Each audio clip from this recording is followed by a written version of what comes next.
Muy bien, el mensaje de esta mañana lo he titulado La declaración más sorprendente de Jesús.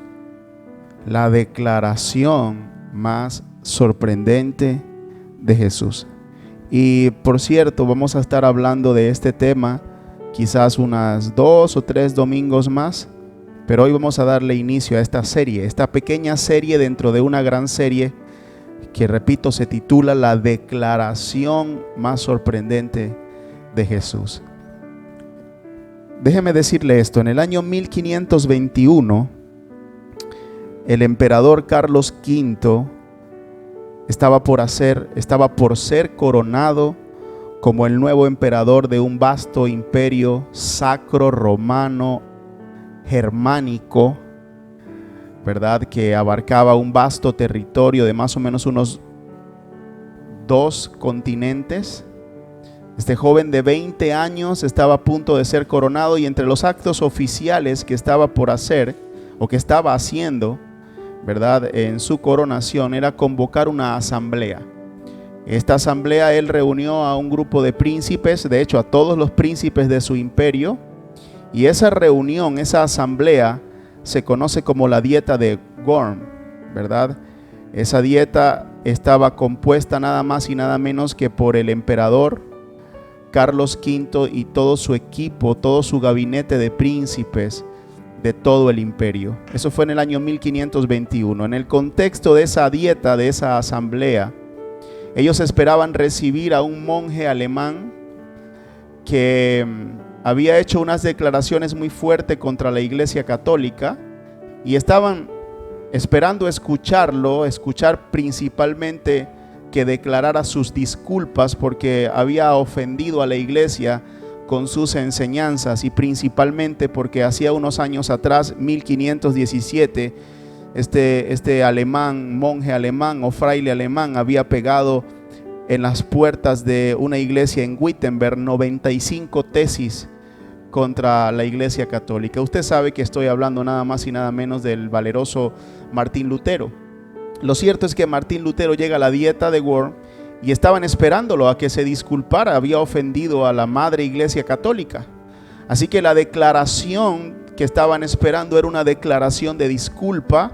Sin embargo, estas fueron las declaraciones célebres de Martín Lutero. Él dijo lo siguiente, y lo voy a citar: si no se me convence mediante el testimonio de la Escritura y claros argumentos de la razón, porque no le creo ni al Papa ni a los concilios, ya que está demostrado que a menudo han errado contradiciéndose a ellos mismos, por los textos de la Sagrada Escritura que he citado, estoy sometido a mi conciencia y ligado a la palabra de Dios.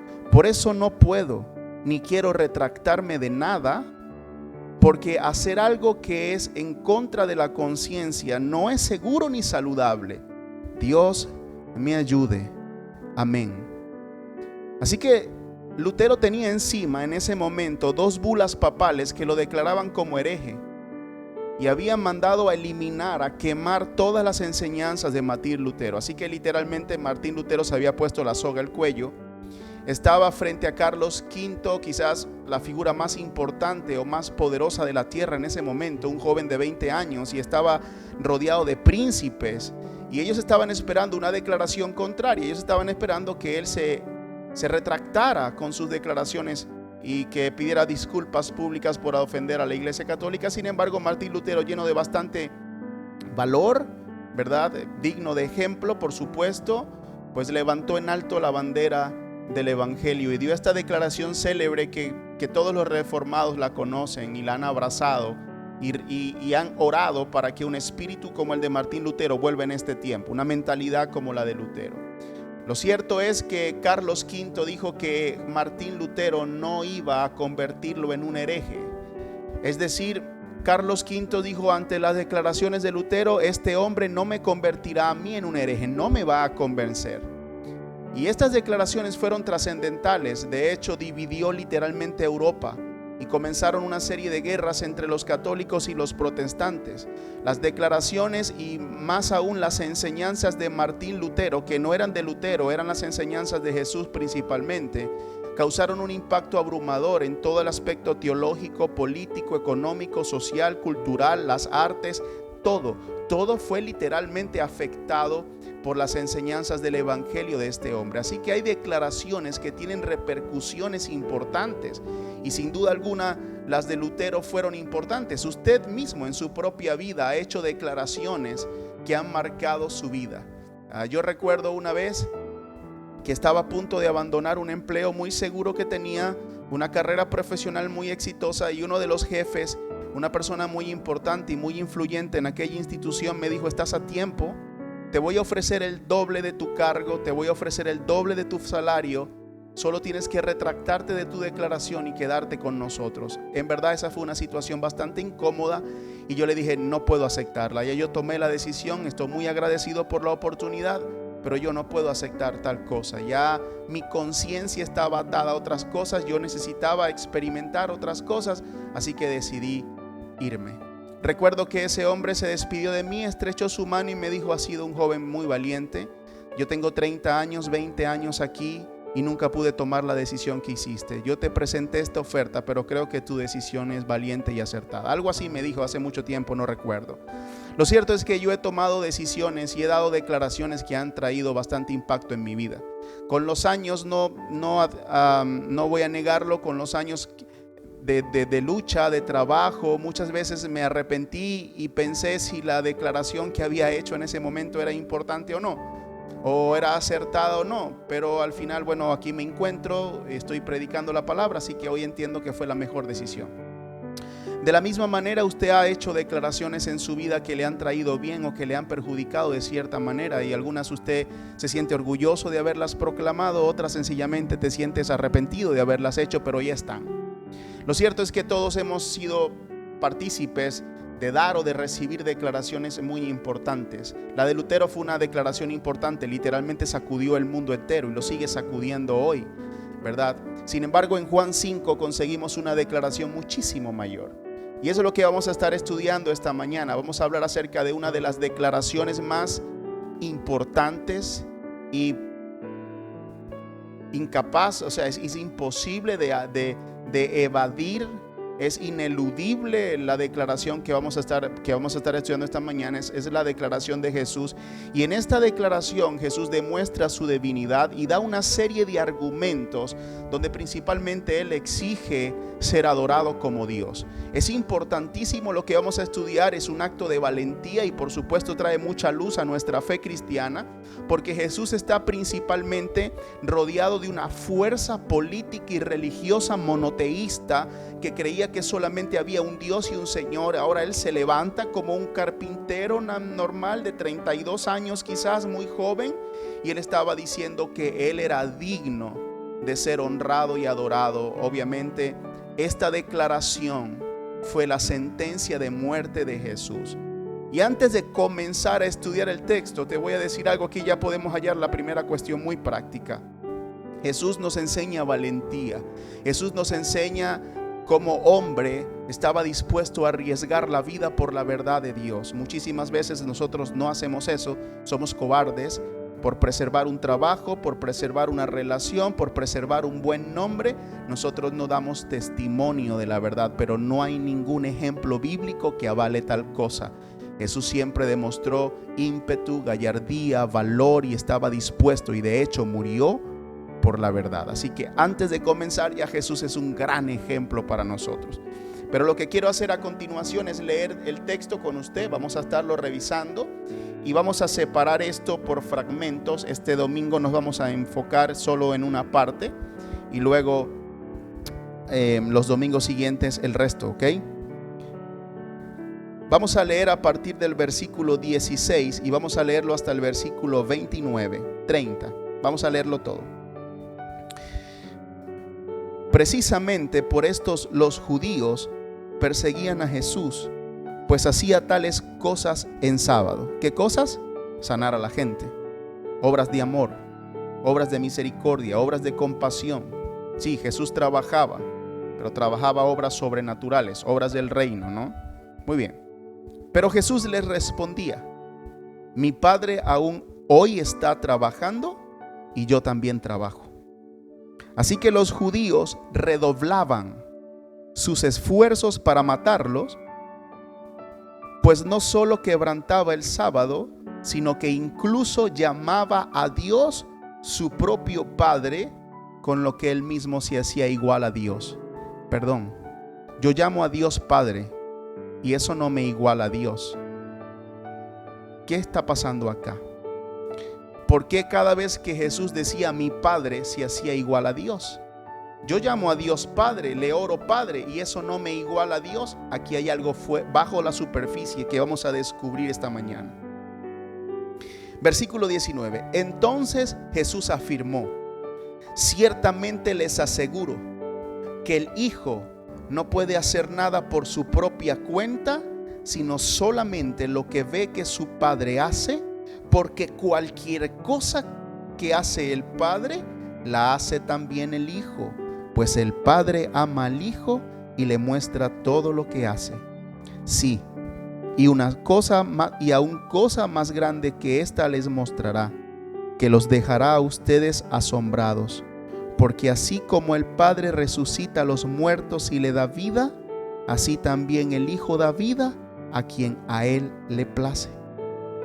Además, el Padre no juzga a nadie, sino que todo juicio lo ha delegado en el Hijo, para que todos, escuche bien, honren al Hijo como lo honran a Él.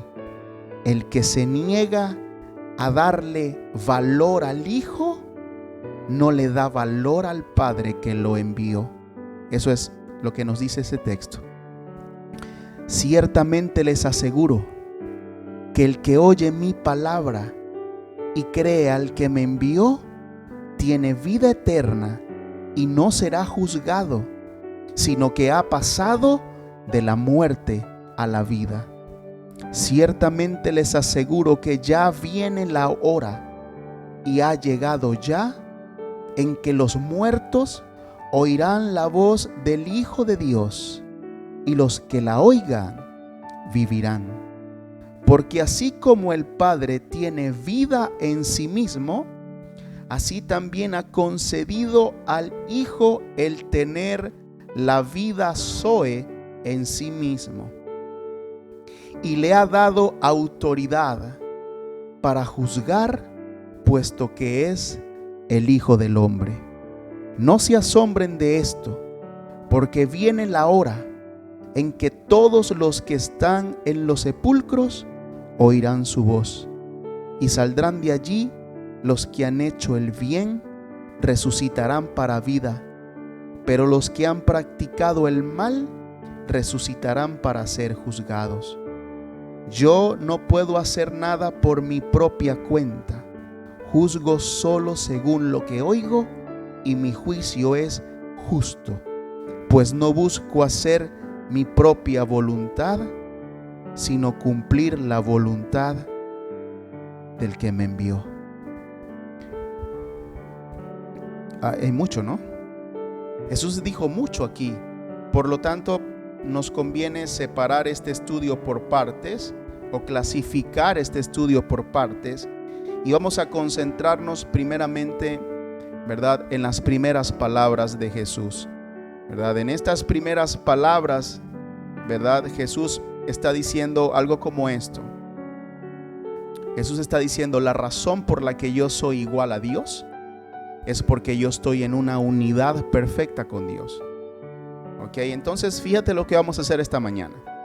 Esta mañana vamos a concentrarnos en esta idea de Jesús que le está dando a los judíos de que hay una unión perfecta entre Él y el Padre. Y lo vamos a ver en 5 puntos. Okay. Primero vamos a ver que Él y el Padre están unidos en la misma obra.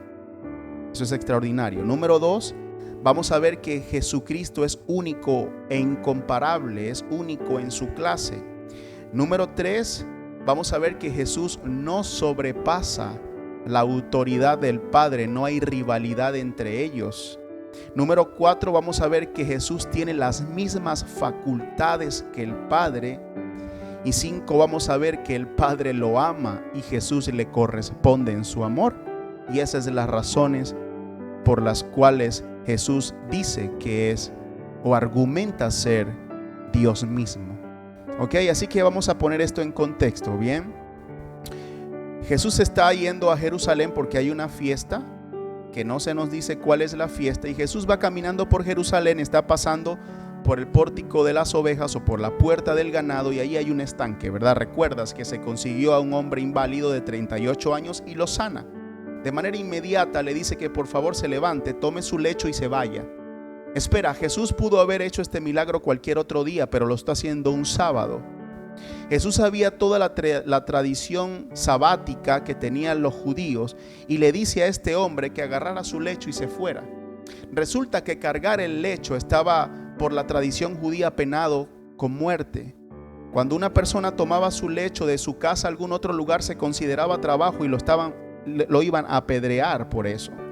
Así que lo que Jesús estaba haciendo con este milagro era demostrar su divinidad, su poder, porque en Isaías se nos había dicho y en Jeremías se nos habían dicho que cuando el Mesías llegara, los cojos iban a saltar, los mudos iban a hablar, los ciegos iban a ver. Pero además de eso, él estaba procurando una confrontación con la ortodoxia judía porque quería llamar a la nación al arrepentimiento. Qué interesante que con un pequeño milagro Jesús iba a estar dispuesto a causar una revolución nacional a fin de llamar al arrepentimiento a toda una nación.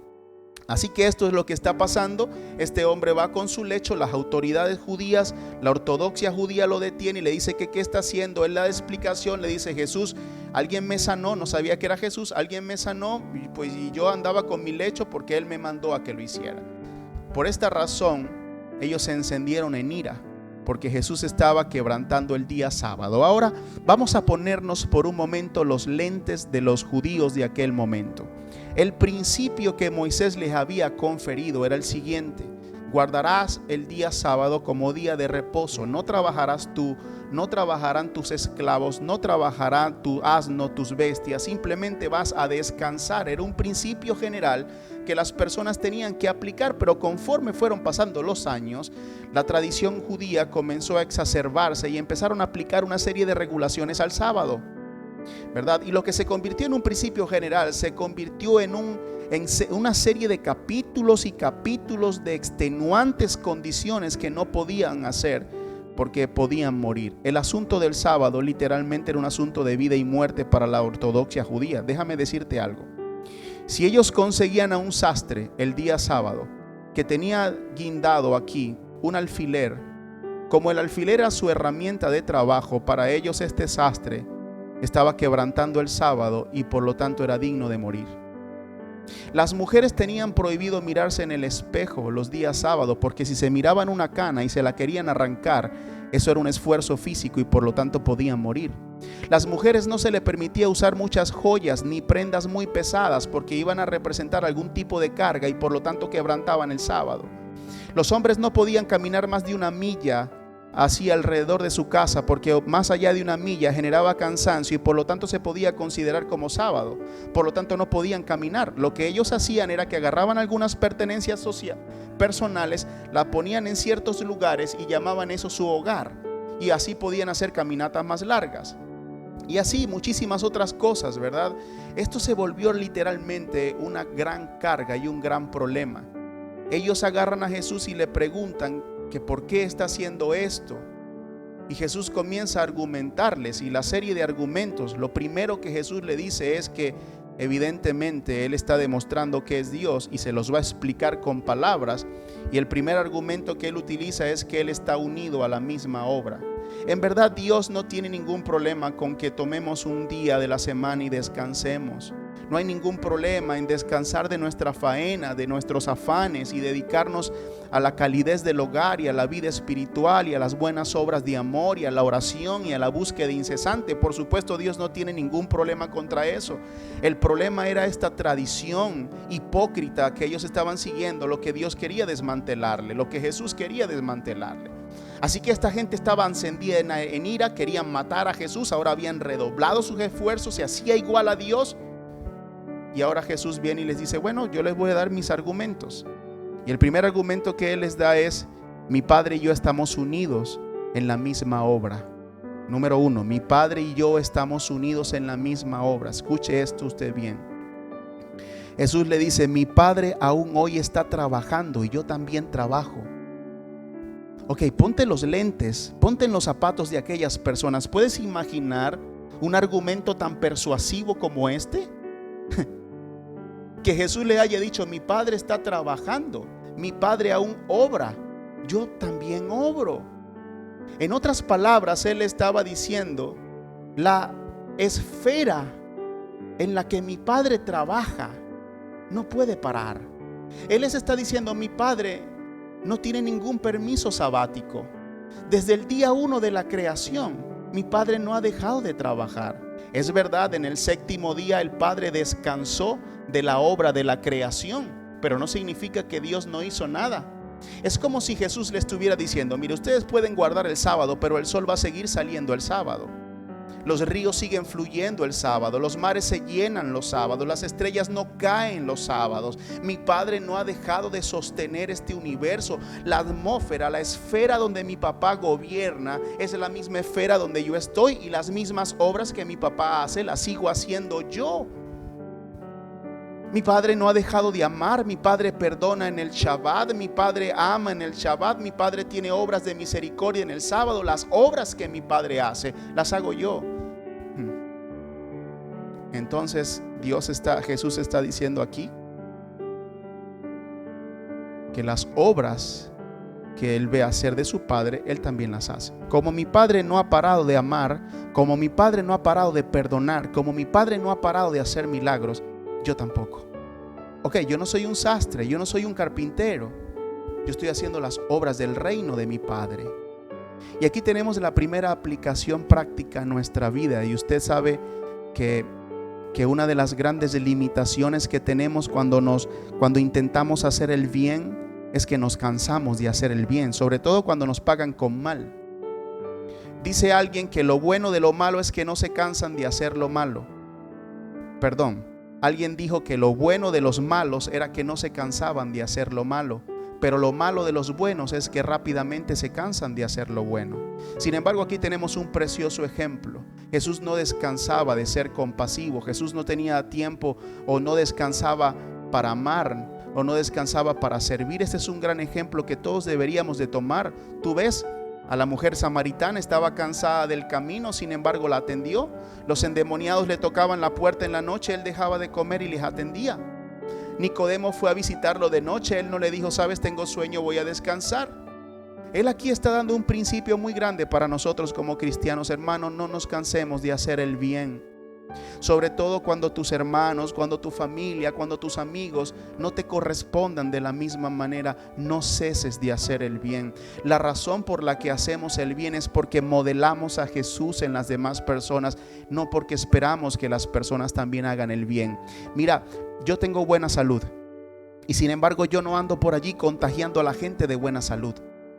Pero si yo me enfermo, yo voy a contagiar a la gente. De hecho, lo que estamos viviendo es una demostración de esto. Lo malo se pega, la salud no se pega. Se pega la enfermedad, ¿verdad? Se pegan las cosas malas. Las cosas buenas son muy difíciles de que se peguen. Sin embargo, ese es nuestro trabajo y nuestro Señor Jesús nos da un precioso ejemplo aquí.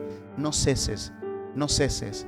No ceses de hacer esa obra de amor, no ceses de hacer esa llamada, no ceses de hacer ese contacto, no ceses de predicar el evangelio, no ceses de estudiar la palabra, no ceses de dar el ejemplo, no ceses de llegar primero, no ceses de servir en tu iglesia, no ceses, no ceses. Pide una continua suministración de gracia para el Dios que ha preparado buenas obras de antemano para ti, para que no cesen en tu vida, porque esa es una buena manera de honrar al Señor. Cuando nosotros queremos hacer una obra buena con alguien, porque por lo general lo hacemos con gente, siempre viene el argumento pecaminoso: bueno, pero él no ha hecho esto por mí, pero él no se lo merece, pero él es un vago, pero él es un delincuente. Dios no nos manda a juzgar esas cosas. Dios nos manda a amar, a dar, a hacer buenas obras a nuestros enemigos. De hecho, la Biblia dice que si viene un ladrón a robarte, hagas una buena obra con él. Si te va a robar la túnica, el manto, dale también la túnica. Así que nosotros somos gente de buenas obras. y que Dios nos ayude a cumplir esas buenas obras. Muy bien. Así que Jesús da un argumento persuasivo. Él está diciendo: mira, ¿sabes qué? Yo no soy carpintero, yo no soy un sastre, yo no soy una vieja que me pongo en el espejo y me arranco una cana. Yo estoy haciendo las obras. Si yo no actúo, este mundo se cae. Si yo no actúo, yo soy el gerente del universo. Si yo no hago la obra, esto se cae. Ese es un argumento bastante sólido. Seguramente los dejó en el aire. Pero Jesús sabía que los judíos tenían muy mala apreciación acerca de él. La forma en que los judíos veían a Jesús era horrible. De hecho, traje una recopilación en los evangelios para que tú veas lo que la gente pensaba de Jesús. Y Jesús se está enfrentando a esto ahora mismo, ¿verdad? Mira, tan incorrecto o tan incorrecta era la apreciación que ellos tenían, los judíos tenían acerca de Jesús, que en la fiesta de los tabernáculos, en Juan 7 se nos registra esto. Entre la multitud corrían muchos rumores acerca de él, de Jesús. Unos decían que era una buena persona. Por supuesto, él no solamente era una buena persona, él era la mejor persona, pero él era Dios. Esa es la gran lucha. Pero otros alegaban: no, lo que pasa es que engaña a la gente. Así que había gente que pensaba que Jesús era un engañador, y en Juan 5 va a desmentir eso. Por otro lado, en Juan 8 se nos enseña que mientras él estaba enseñando en el templo, no sé si recuerdas la historia, Juan 8, está una mujer adúltera que descubren el adulterio y llevanla a Jesús para tentar a Jesús. Bueno, en ese contexto, ¿verdad?, se nos narra lo siguiente: no tenemos, dicen las autoridades judías, razón al decir que eres un samaritano y que tú estás endemoniado. ¿Estás viendo? Los judíos pensaban que era un engañador, que estaba endemoniado, y yo pienso que este es uno de los insultos más grandes que un judío podía darle a cualquier persona: eres samaritano. Si usted ha seguido la serie, sabe lo que implicaba ser un samaritano. Este es un tremendo insulto. Pero en Juan 10, ¿verdad?, que es la fiesta de la dedicación, Juan está narrando la fiesta de la dedicación, se nos dice esto: las multitudes dijeron: no te apremiamos por ninguna de estas obras, sino por blasfemia, porque tú, siendo hombre, te haces pasar por Dios. Entonces la gente pensaba que Jesús era un blasfemo, que pensaba que era un engañador, que era un samaritano y que estaba endemoniado. Pero de hecho esto pasa inclusive hasta en su propia familia, ¿sí? Esto no está en el libro de Juan. Vamos a Marcos 3, pero en Marcos 3, en el versículo 20 y 21, vamos a leer esto. Luego entró en una casa y de nuevo se aglomeró tanta gente que ni siquiera podía comer él y sus discípulos. Cuando se enteraron sus parientes, salieron a hacerse cargo de él, porque decían: está fuera de sí. La familia de Jesús pensaba que Jesús estaba loco. Otros creían que era un engañador, otro que era un blasfemo, otro que era un samaritano, otro que estaba endemoniado. Y en el versículo 22 de Marcos 13 nos dice esto: los maestros de la ley que habían llegado a Jerusalén decían: está poseído por Belcebú, expulsa a los demonios por medio del príncipe de los demonios. Entonces Jesús sabía que la matriz de opinión que la ortodoxia judía tenía acerca de él no era bíblica. Lo llamaban endemoniado, lo llamaban mago, que estaba con conjuros con Belcebú, etc. Así que aunque Jesús les presenta un gran argumento aquí, le dice: mira, mi padre obra, pero yo obro también.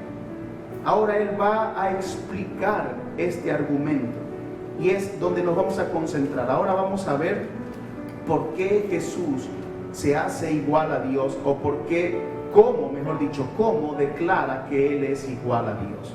Muy bien, vamos a ver otra vez el versículo 19 y 20. Vamos a leerlo. Ok, volvemos a Juan.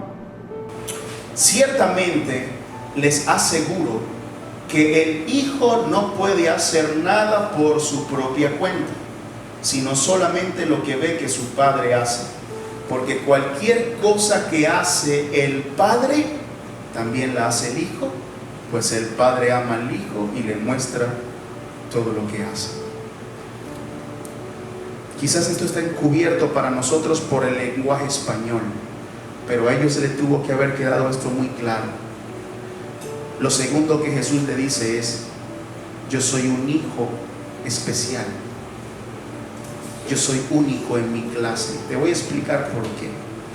Juan nos está diciendo que cada vez que Jesús llamaba a su Padre o a Dios su Padre, se hacía él mismo Dios. ¿Por qué? porque la palabra hijo que utiliza Jesús para autoproclamarse hijo de Dios es la palabra huío en griego. Esa palabra huío en griego significa alguien que comparte la misma naturaleza. De hecho, quiero hacerte el comentario de Leon Morris con respecto a este texto. Él dice: Cristo Jesús estaba afirmando que Dios era su Padre en un sentido especial. Él estaba afirmando que participaba de la misma naturaleza de su Padre, y esto involucra igualdad. Así que cada vez que Jesús dice mi Padre o hijo de hombre, Él se está proclamando igual a Dios. Él está demandando igualdad. ¿Te puedes imaginar esto ante una audiencia monoteísta y tan ortodoxa como aquella? Era una sentencia de muerte. Superó a Lutero. Él estaba firmando su sentencia en la cruz del Calvario. Para que tengas una idea, en Juan capítulo 1, versículo 12, Juan el Bautista nos da una de las noticias más alegres de la historia. Juan el Bautista dice: a los que le recibieron y a los que creen en su nombre les dio derecho o potestad de ser hijos de Dios. Esa palabra hijos no es huío, esa palabra hijo es tecnón, que aunque en términos generales se puede traducir como hijo, más específicamente significa muchachos o niños amados por sus padres. Por lo tanto, hacemos bien en recordar que nosotros somos hijos adoptados de Dios, pero no tenemos plenamente la naturaleza de Dios, mientras que Jesús es el huío de Dios, aquel que comparte la naturaleza de Dios. Por lo tanto, se hace igual a Dios. Eso es lo que Él está diciendo a los judíos, y eso es lo que Él está recalcando aquí. Yo soy un hijo especial de Dios. Por cierto, cada vez que Él decía mi Padre y se hacía el hijo huío de Dios, estaba excluyendo al pueblo judío y a esta ortodoxia judía de aquella relación. Es como si Jesús le estuviera diciendo: yo tengo una relación especial con el Padre que ustedes no tienen. Acuérdate que el pueblo judío hacía alarde de que ellos eran hijos de Abraham, y aquí tenemos a este carpintero de Nazaret haciendo alarde de que era el huío de Dios. ¡Wow! ¡Qué tremendo! Al final de todo esto, lo que Él va a pedir es honra. ¿Te puedes imaginar un carpintero con aspecto de campesino que venía de un estanque y se parecía tanto a la gente que no lograron identificarlo, diciendo: yo merezco el mismo valor que le dan a Dios, yo merezco la misma honra que le dan a Dios? Eso es extraordinario. Y por cierto, y aquí viene algo muy práctico, usted y yo debemos cuidarnos de no tocar esa gloria que solo le corresponde a Él. Juan llama a esta la gloria del unigénito, el monógenes, ¿cierto? Usted y yo debemos cuidar de no tocar esa gloria. Y usted puede preguntar algo muy bueno ahora y decir: bueno, pastor, ¿cómo yo puedo tocar esa gloria? Bueno, de dos maneras. Si yo soy un líder de la iglesia, yo debo cuidar de no tocar la gloria de Cristo. Yo no puedo crear una dependencia malsana de mi grupo, del pueblo de Dios hacia mí. Y por cierto, eso es lo que penosamente hoy estamos viendo en la iglesia, y es lo que penosamente muchos que apoyan la nueva reforma apostólica están demandando una honra malsana, están demandando una honra y una adoración que no merecen. Se están volviendo enemigos de la cruz técnicamente por eso. Aquí solamente hay dos clases de personas, ¿verdad? O solamente hay dos posibles clasificaciones: la del huío unigénito y la del resto. Todos los demás somos adoptados. Solo Jesús merece única gloria y honra, ¿sí? Sé de muchas personas que han venido a la iglesia muy preocupadas porque le han enseñado que si tocan, contradicen o en cierta manera deshonran o no le brindan el honor debido al pastor o al líder o al hombre de Dios de la iglesia, están bajo maldición. No hay nada más necio, antibíblico y arrogante que eso. Si eres de esos, tienes que arrepentirte, ¿ok? Y tú puedes decir ahora: bueno, está bien, yo no soy pastor, yo no soy líder, yo simplemente soy alguien del pueblo, así que yo no toco esa gloria. Puedes tocarla también, y también tienes que cuidarte. Cuando tú crees que la iglesia está solo para ti, cuando tú consideras que la iglesia es, por ejemplo, un centro espiritual o un servicio espiritual para ti, cuando tú crees que tú eres el centro o que tú eres la necesidad central de la iglesia, allí estás intentando robarle la gloria a Dios. Por supuesto, la iglesia está para servir y atender a tus necesidades, pero no es lo primero. Hay gente que tiene años en la iglesia y la iglesia no ha tenido ningún beneficio de esa persona. Están tan concentrados en sus problemas, están tan concentrados en su familia, que se les olvida que principalmente fueron rescatados de las tinieblas a la luz para el servicio divino. Y el servicio divino involucra siempre el santo pueblo de Dios. Así que si eres un líder espiritual, no toques la gloria de Dios demandando honores que no mereces. Y si simplemente eres alguien del pueblo, no toques la gloria del unigénito creyéndote el centro de la iglesia. El centro es Jesucristo, y esto es muy, muy práctico para nosotros. Así que aquí vemos que Jesús está diciendo: yo soy único. Ese es el segundo aspecto por el cual Él dice: yo soy Dios, porque comparto su naturaleza, soy igual a Él. Pero lo siguiente que viene a hacer Jesús es dar otra serie de argumentos preciosos también para desmantelar toda la falsa idea que tenía la ortodoxia judía de aquella época. Lo tercero que Jesús les va a enseñar es que el Hijo no sobrepasa nunca al Padre.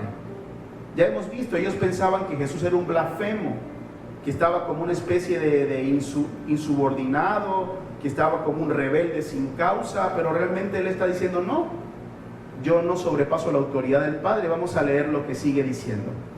Vamos a volver al texto. Dice: ciertamente les aseguro que el Hijo no puede, yo subrayaría eso en mi Biblia si fuera usted, nada por su propia cuenta, sino solamente lo que ve que su Padre hace.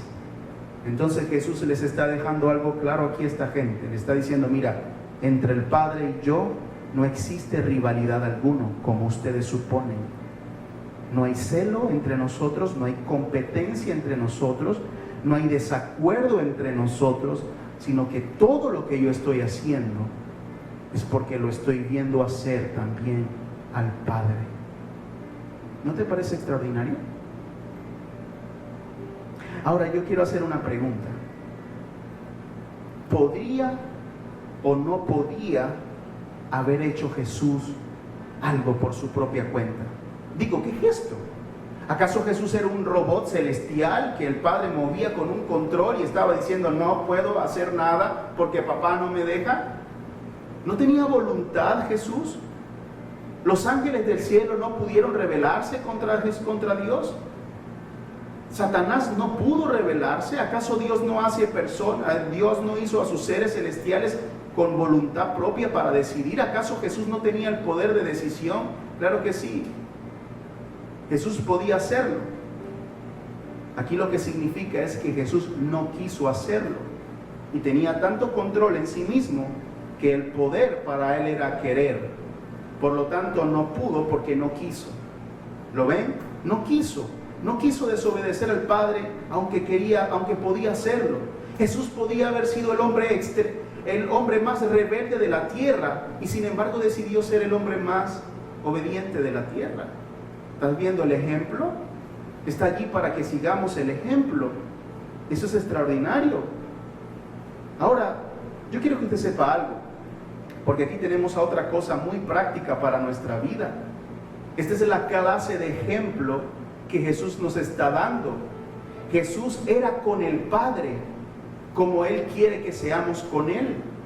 Voy a repetir esto: Jesús era con el Padre como quiere que seamos con Él. Es como si Jesús nos dijera ahora mismo: mira cómo yo actué con el Padre y hagan ustedes lo mismo. En Juan 17 nosotros vemos la oración sacerdotal y vemos que en el versículo 18 y en el versículo 21 Jesús hizo esta oración: como tú me enviaste al mundo, yo los envío al mundo. ¿Lo ves?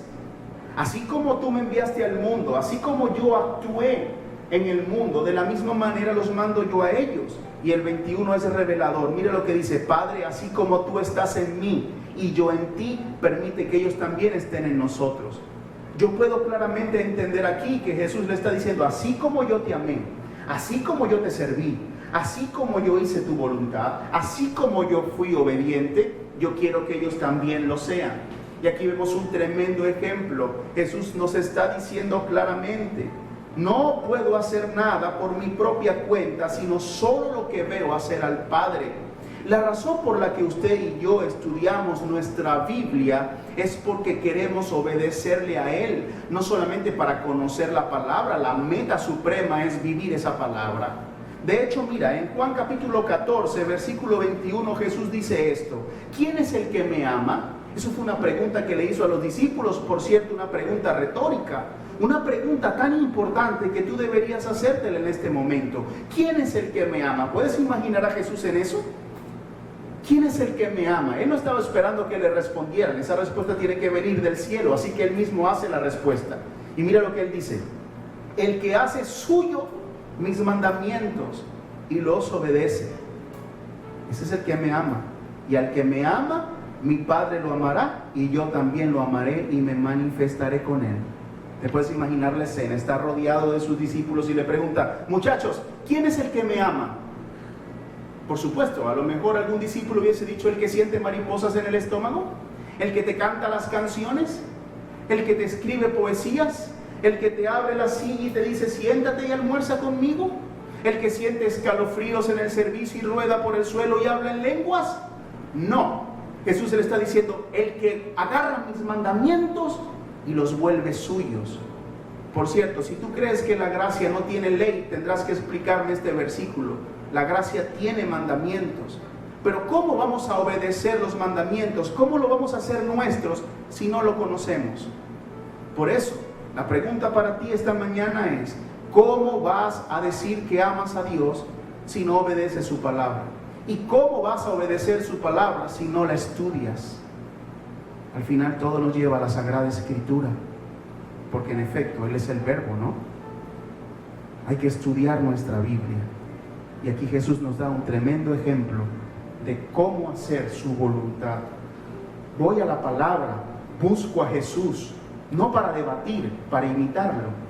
Aunque cuando tenga que defender la palabra la voy a defender, pero mi intención inicial es vivir esta palabra. ¿Ok? Vamos a seguir. Lo otro que Jesús le dice es que Él tiene las mismas facultades que el Padre. Y esto es tremendo. Ok, vamos con el flujo de pensamiento. Lo primero que Él está diciendo es: el Padre sigue obrando desde el día 1. En el ámbito de su autoridad, Él no deja de obrar. Yo tampoco. No dejamos de amar, no dejamos de perdonar, no dejamos de tener misericordia. Y ahí tenemos algo precioso: nuestro Dios no cierra sus ojos, nuestro Señor no duerme, sus párpados no se cansan. El brazo de Dios sigue siempre firme para bendecir a su pueblo. Eso está extraordinario. Número 2, le dice: yo soy hijo de una manera especial. Yo tengo una relación con Él que ustedes no pueden gozar. Yo soy el único, yo soy el único en mi clase. Yo soy aquel que tiene la misma naturaleza del Padre. Lo tercero que Él está diciendo es precisamente esto: no hay rivalidad entre el Padre y yo, sino hay una preciosa armonía. Ustedes creen que yo soy blasfemo, pero yo soy la imagen de Él. Y número 4 le dice: tengo las mismas facultades que Dios, por lo tanto, yo soy Dios. ¿Te das cuenta? Está allí. Es una declaración poderosa. Yo no sé si las sectas que dicen que Jesucristo era un buen hombre, pero que no era Dios, han leído este pasaje, pero es que está muy obvio. Mira lo que dice: cualquier cosa que hace el Padre, la hace también el Hijo. Una buena pregunta sería: ¿y qué hace el Padre? Mira, hay un momento interesante cuando juego con mi hija, ¿no? O a veces cuando estamos en el piano también. Hay cosas que yo hago, que yo le enseño a mi hija, pero que mi hija no está facultada para hacer. A ver, mi hija tiene 1 año y 6 meses, no, ya 7 meses. Ella me mira con admiración, entonces intenta imitarme, pero no lo puede hacer. Me ama, tiene buena intención, tiene el mayor de los deseos, pero no está facultada, no tiene la destreza, no tiene las habilidades para hacer todo lo que papá hace. Si yo le digo a mi hija, si yo me quiero poner al nivel de mi hija y quiero que mi hija me imite, yo tengo muchas limitaciones. Por ejemplo, si yo le digo a mi hija, di ah, ella va a decir ah, muy bien. Si yo le digo agua, ella va a decir agua. Si yo le digo papá, ella va a decir apá. Pero si yo le digo a mi hija, di Deuteronomio 13, no lo va a poder hacer. Si yo le digo a mi hija, abre tu Biblia en Juan 5, no lo va a poder hacer. Lo quiere hacer, pero no puede. Por lo tanto, mi hija tiene limitaciones. Yo estoy por encima de mi hija en cuanto a facultad y capacidades, ¿cierto? Por lo tanto, yo no le puedo decir ni esperar que mi hija haga lo que yo sé que ella no puede hacer. Pero Jesús está diciendo algo extraordinario aquí. Jesús está diciendo cualquier cosa que el Padre haga, yo la puedo hacer. Si el Padre es Dios y hace las cosas de Dios, entonces el Hijo tiene que ser Dios porque hace las cosas de Dios. Eso es lo que estamos viendo aquí. No hay limitación alguna. ¡Wow! Además, aquí hay algo extraordinario. Y vuelvo al ejemplo. Hay cosas que mi hija no sabe que yo hago. No está preparada mentalmente, no está preparada emocionalmente. De hecho, hay cosas que yo aprovecho a hacer mientras ella duerme. Por lo tanto, mi hija no se entera que yo las hago. Sin embargo, Jesús está diciendo aquí, cualquier cosa que hace el Padre, también la hace el Hijo, ¿verdad? Eso implica que todo lo que hace el Padre se lo muestra al Hijo. En conclusión, como mi hija no está emocionalmente preparada, ni está mentalmente facultada para entender todo lo que yo hago, aún entre ella y yo hay secretos, y creo que siempre lo habrá, pero en el cielo no lo hay. Jesús hace cualquier cosa. Ahí Jesús está diciendo, yo soy todopoderoso, todo lo que el Padre hace, yo lo hago. El Padre es soberano, yo lo soy. El Padre es supremo, yo lo soy. El Padre es todopoderoso, el Padre es omnisciente, yo lo soy. El Padre es omnipresente, yo lo soy. El Padre es autoexistente, yo lo soy. El Padre es increado, yo lo soy. El Padre es infinito, yo lo soy. El Padre es trascendente, yo lo soy. El Padre es inmanente, yo también lo soy. Todo lo que mi Padre hace, yo lo hago. Cualquier cosa. Entonces tenemos a un intermediario entre Dios y nosotros que es capaz de hacer cualquier cosa por nosotros. No tiene límite alguno. Las divinidades de aquella época los hombres tenían que tener muchas divinidades, porque era una divinidad para la fertilidad, otra divinidad para la guerra, otra divinidad para el amor, otra divinidad para la salud, otra divinidad para la agricultura, la pesca, para la lluvia, para el sol. Nosotros tenemos un solo Dios capaz de hacer cualquier cosa por ti, por mí y por su gloria. Bendito sea nuestro Jesús. Bendito sea. En Juan 10, las multitudes agarran a Jesús, lo rodean y le dicen, ya, ¿hasta cuándo nos vas a tener en suspenso? ¿Lo has leído? Si tú eres el Cristo, dínoslos abiertamente. Esta gente como que no pasó por Juan 5. Lo dijo abiertamente. De hecho, Jesús, ya yo se los he dicho, pero ustedes no creen. Aquí claramente Jesús está diciendo, yo soy Dios. Eso tiene muchas repercusiones en tu vida, ya lo vamos a ver. Número 5, con esto terminamos. Jesús está diciendo, el Padre me ama y yo le correspondo a su amor. Qué tremendo. Vamos a leer, versículo 20. Pues el Padre ama al Hijo y le muestra todo lo que hace. Sí, y aún cosas más grandes que esta le mostrará, que los dejará a ustedes asombrados. Este es un argumento potente de parte de Jesús. Él dice, el Padre ama al Hijo, Dios me ama a mí. ¿Sabes qué palabra es esa, ama? No es ágape, es fileo o filio.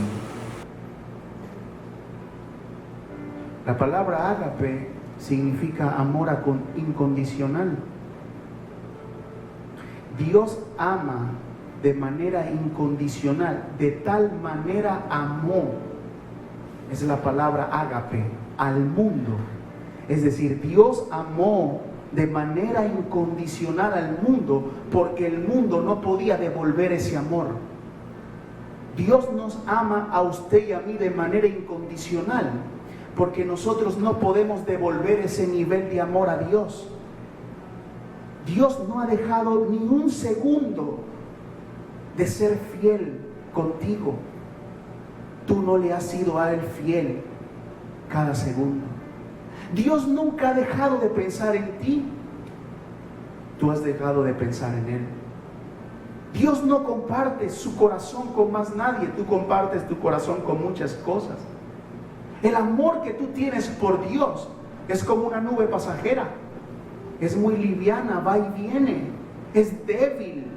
El amor de Dios es incondicional, es sólido, es eterno, es un amor que no cambia. Dios te ama a ti de manera incondicional porque tú no le puedes responder a ese amor y está bien. De hecho, ese amor sostiene tu débil amor y mi débil amor. Pero aquí Jesús está usando la palabra filio, que significa principalmente un amor íntimo que se corresponde. ¡Wow! Jesús no está diciendo, bueno, Él me ama ágape porque yo no le puedo responder a Él. Él está diciendo, nosotros somos una familia. Tenemos un amor íntimo, tenemos un compañerismo inseparable, nuestro amor es familiar y se corresponde. El Padre me ama a mí y yo le amo a Él. Eso es lo que el Señor está diciendo en esta parte del pasaje. Hay un amor trinitario que no se puede entender. Es el precioso amor de nuestro Señor por el Padre. ¿Quieres algo práctico? Aquí, ora al Señor hasta que cada centímetro de tu ser gima por un amor así por el Padre. Porque tú sabes que tu corazón se divide. Ama la televisión, ama el Netflix, ama la comida, ama la pizza, ama la hamburguesa. Estoy hablando con gente real. El problema no es que sientas esas cosas, porque yo las siento. El problema es que no luchas ardientemente contra esas cosas hasta que te duele el alma. Eso es mi llamado esta mañana. Acaba con esos ídolos. No lo llamas Señor. No dices que Jesús es tu Dios. Tu ortodoxia no dice que Él es tu amo y tu propietario. Tus himnos no dicen que Él es tu Señor y Salvador. Demuéstralo quebrantándole el alma a cada ídolo que hay en tu corazón. Yendo al altar del Señor con todas tus incoherencias, con todas tus inconsistencias, con toda tu hipocresía, odiándote a ti mismo hasta que el Señor haga una obra en ti y Él se apodere de todo tu corazón. Pero yo sé que muchos de nosotros van lentamente al abismo, un paso a la vez. No es tanto una carrera a la perdición, es una caminata lenta.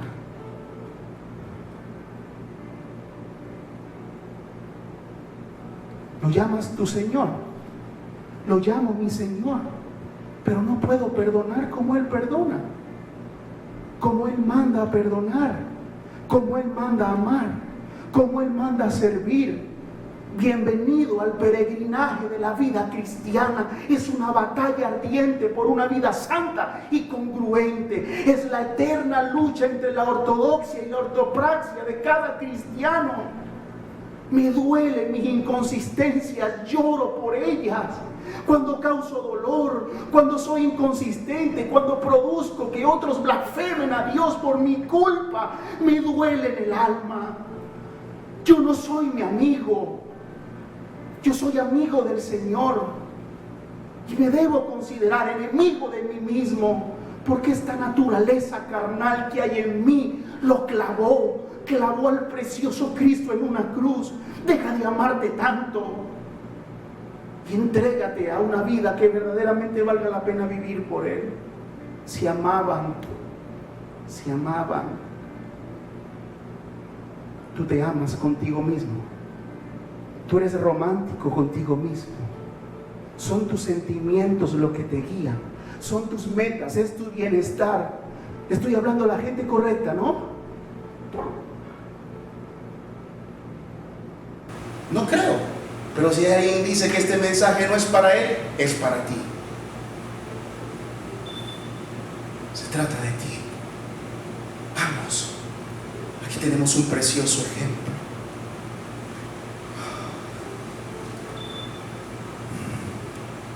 Quiero concluir con esto. Quiero hacer preguntas a la conciencia. Quiero que me respondas. ¿Quién es Jesús para ti? En verdad Jesús tuvo que agarrar a esta ortodoxia judía y reivindicar su nombre, aunque lo llevara a la cruz. Yo creo que hoy Jesús se tiene que parar en su iglesia y reivindicar su nombre, porque algunos de ustedes lo están tratando como si fuera un amigo y se les ha olvidado que es el amo, el juez y el rey del planeta. Tienen un concepto tan humanizado de Jesús que lo tallaron. Tienen un ídolo en su mente que se llama Jesús. Quiero que sepas, Jesús no es tan permisivo con tu pecado como tú lo eres y yo lo soy. Jesús odia nuestro pecado, nosotros también. ¿Quién es Jesús para usted? Ya sabemos quién era Jesús para esta gente judía: un blasfemo, un samaritano, alguien que hizo pacto con Belcebú, un endemoniado, loco según su familia. ¿Quién es para ti? Mi mejor amigo, ¿verdad? Perdóname si sueno sarcástico, pero ¿quién es Jesús para ti? ¿Tu mejor amigo? No hay nada en el Evangelio de Jesucristo, no hay ningún rastro en las cartas o en las epístolas pastorales, paulinas, petrinas, juaninas, que nos den una señal de que alguno de sus apóstoles lo llamara amigo, lo llamaban amo y se autoproclamaban esclavos. ¿Qué le pasa a esta generación? Yo soy amigo de Jesús y andan fornicando. Yo soy amigo de Jesús y andan por ahí haciendo lo que les da la gana, andan adulterando, andan invirtiendo su dinero como quieren, usando su tiempo como quieren. No son amigos de Jesús. Ustedes son mis amigos y hacen lo que yo les ordeno. Así que esta pregunta no la responda tan rápidamente. ¿Quién es Jesús para ti? Lo otro que te quiero decir es: Jesús es nuestro mejor ejemplo, porque Jesús es Dios, ¿verdad? Eso implica que Jesús es autoexistente. Sin embargo, Él decidió depender del Padre. Nosotros no somos autoexistentes y procuramos depender de nosotros mismos. ¿Ves el error? Jesús, siendo autoexistente, decidió depender del Padre. Además, si Jesús era Dios, era soberano, ¿verdad? Por lo tanto, Él podía tomar las decisiones que quería, cuando quería y como quería, y sin embargo no hacía nada fuera de la voluntad del Padre. Nosotros no somos soberanos y queremos hacer lo que queremos, cuando queremos, donde queremos y como queremos. Lucha contra eso. Vamos, hermano, lucha contra eso.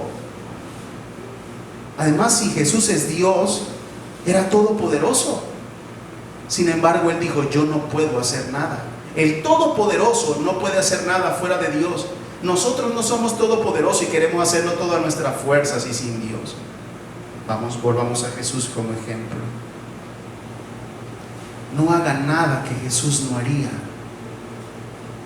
y no deje de hacer lo que Jesús hizo, porque la vida de Jesús es la vida como la vive Dios cuando se hizo hombre. Vaya a Él e imítelo. Es todo. Es todo. Muy práctico, y con esto me despido. algo que el Señor ha usado para redarguir mi vida. Por supuesto, la Escritura. Pero es hacerme dos preguntas, por lo general al final de la noche. Número uno, ¿qué buena obra hice hoy?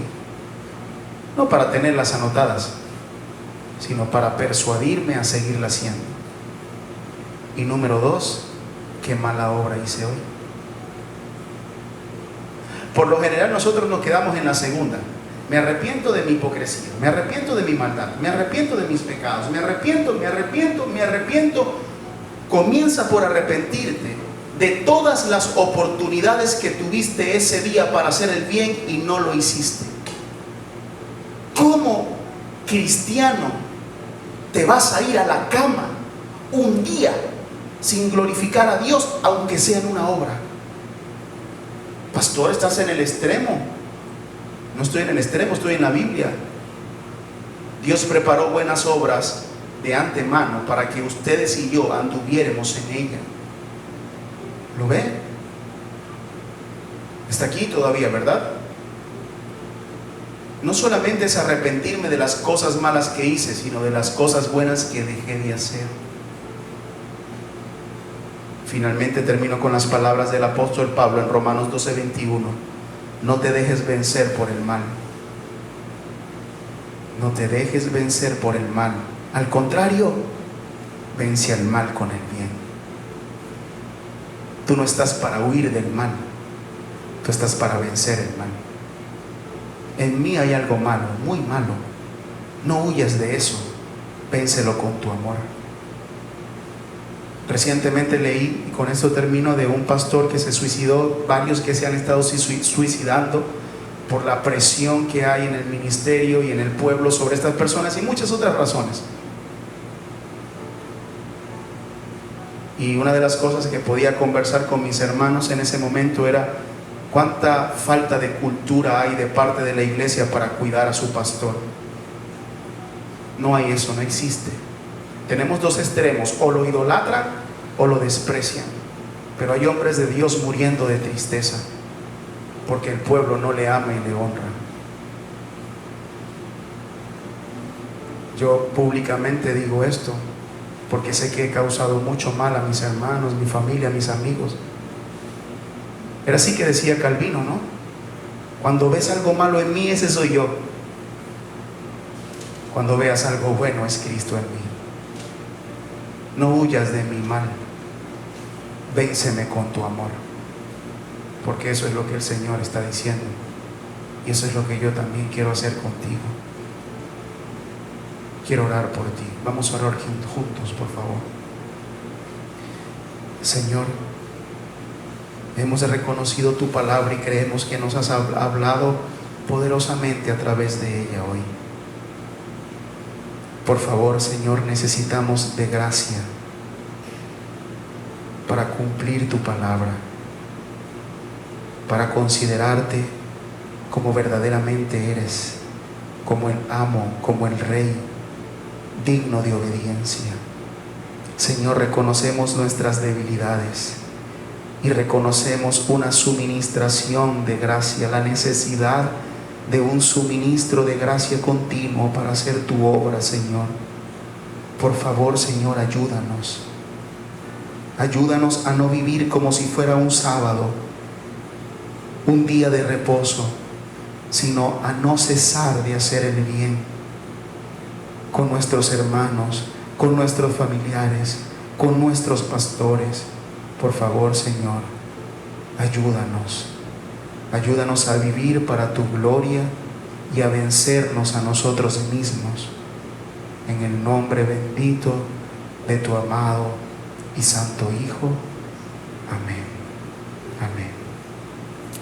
Gracias por conectarse. Que la paz del Señor les acompañe. Oramos por las ofrendas, oramos por los donativos que ustedes nos están entregando. Si necesita información de cómo hacernos llegar el dinero, las cuentas bancarias para ofrendar a este ministerio, usted simplemente se pone en contacto con nosotros. El resto de las personas ya saben. Muchísimas gracias. Bendiga el Señor su casa, bendiga el Señor también su mayordomía, y dé abundantemente riquezas espirituales, y que esta palabra no se pierda, sino que la podamos poner juntos por obra, porque es una vida elevada. Dios te bendiga, que la paz del Señor esté contigo.